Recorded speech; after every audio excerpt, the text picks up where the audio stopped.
It was late. Far too late for a child to be out, yawning beneath the dim glow of streetlights, clutching his toy dinosaur like it to shield him. I was strapping my son into his car seat when I heard footsteps, quick and urgent. Mrs. Carson, who lives a few houses down, appeared, pale, breathless. She leaned toward me and murmured, "There's someone inside your house." I froze. Her eyes flicked toward my porch. I followed her gaze and caught a figure moving behind the blinds. A man. Not you. My heart should have pounded. It didn't. Something inside me just clicked, like a mechanism sliding into place. I told her to take my son inside her house and lock the door behind him. Then, calmly, like it was second nature, I called the police. When they showed up, one officer approached the porch, leaned toward the window, then recoiled with a jolt. "You've got to be kidding," he muttered. He motioned for the others. I stepped closer, but I didn't need to look. I already knew. She'd said she needed solitude, space to focus, quiet to work from home. I believed her. That's the cruel truth about betrayal. It doesn't announce itself. It slips in quietly, hides in the rhythm of daily life.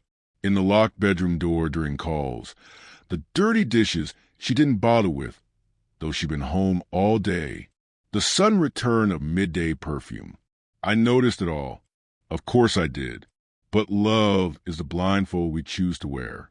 You don't question the person who helped build your world. Until one day, you do. And once that happens, you can't stop noticing. It started with towels. Brand new, not our usual kind. Different color, different feel. Then came the wine. An unopened bottle in the evening, gone by morning. And I knew she hadn't drunk it alone. When she was in the shower, I tried unlocking her phone. Face ID failed. She changed it. Clever, but not enough. She left her laptop open once. Just once. Slack was running. His name was Jason. A colleague, or so she said. I scrolled, took screenshots, printed them, logged out. Their messages weren't graphic, not vulgar. They were worse, personal, intimate jokes, hints of the future. The bed still smells like you. I didn't confront her. That night, I made dinner, poured her favorite wine. She smiled across the table and said, "Thank you for being so good to me." I smiled back because I had everything I needed now. The officers let me take a look through the window. She was lying in our bed, half-dressed, laughing. Jason next to her, shirtless, completely at ease, in my house. The house I maintained. Paid for. Guarded. He leaned over and kissed her shoulder. She laughed again. I stepped back. Silent. My jaw tightened, but my expression didn't change. When officer asked, "Should we go in?" I shook my head. "No. Let me handle it." I walked to the door with the same quiet focus I used each night, putting my son to bed. The door creaked open. She glanced up and froze. Jason scrambled, pulling the blanket over himself like a coward. She whispered my name, like that might undo everything. I held up the folder. Inside, printed messages, a flash drive of recorded calls, receipts from hotel stays under her name during supposed doctor visits. She didn't reach for it. Jason stood up, starting to speak. "Look, man." I cut him off with just a glance. Not anger. Something colder. "Pity." Then I turned to her.